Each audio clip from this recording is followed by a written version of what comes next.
Every second of movement you see and beyond is motion capture, ranging from simple in-game motions, walking, turning, all the way to stunts, fights, full-person fights on train roofs, to performance capture, to full facial and body capture at the same time. It's not your call, Aiden.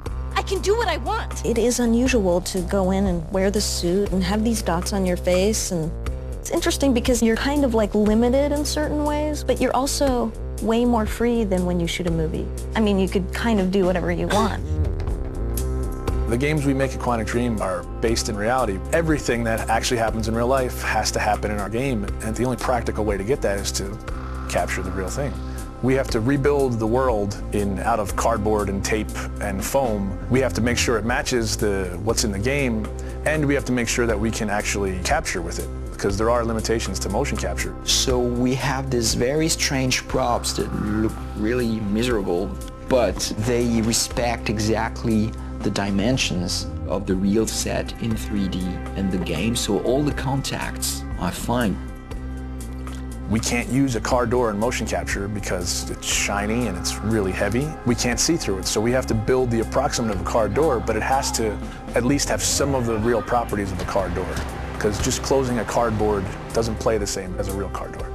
You're in a car, and it's this ridiculous-looking thing made out of 2x4s with a, steering wheel. I'm a guy that likes to, when I'm going through a casual environment, I like to have my hands in my pocket.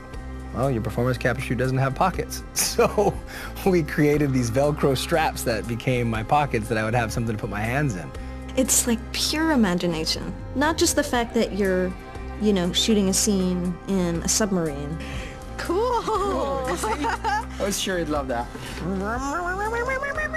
Or you're getting briefed about this intense mission that you're about to go on in Somalia. Jamal Sheikh Sharif.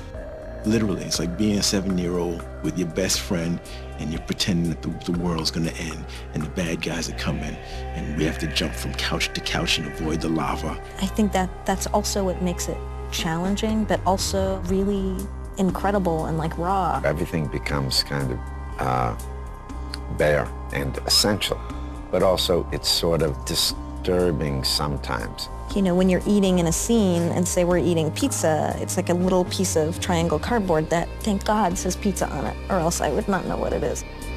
We built the helicopter where there is this very intense dialogue between Jody and Clayton. So everything was on wheels and we were moving the helicopter. Because I trusted you! Performance capture, it's digital acting. The trickiest part of performance capture is the preparation. It's getting people ready to perform. Depending on how many actors you have, it takes a while to put the 90+ markers on the face. They all have to be placed specifically for them to work right on the rig. So you have 88 dots, these beads all over your face. Not only that, but you got all these hard ball-like Velcro things all over your body as well. It's gonna pose a little bit of a challenge. I mean, All of these little balls. oh, God! I got like 10 bruises in my arm. Everything's very refined because they want to have a vocabulary to play with. So you try to be the material. You try to give them as much as you can. In our game, we have dozens of hours of animation. Capturing everything demanded an enormous amount of focus of the team to shoot almost every day during 1 year. And then, of course, treating all this data, bringing it to the character in the game. Nathan? Jody, where are you? Turn back. The game itself really requires emotion and subtlety, and I think there's no other way to capture all that than the way we're doing it. They rely on each other. We couldn't get this performance without performance capture, and it wouldn't be worth getting unless it was from these people. It's a really great mix of technology and talent.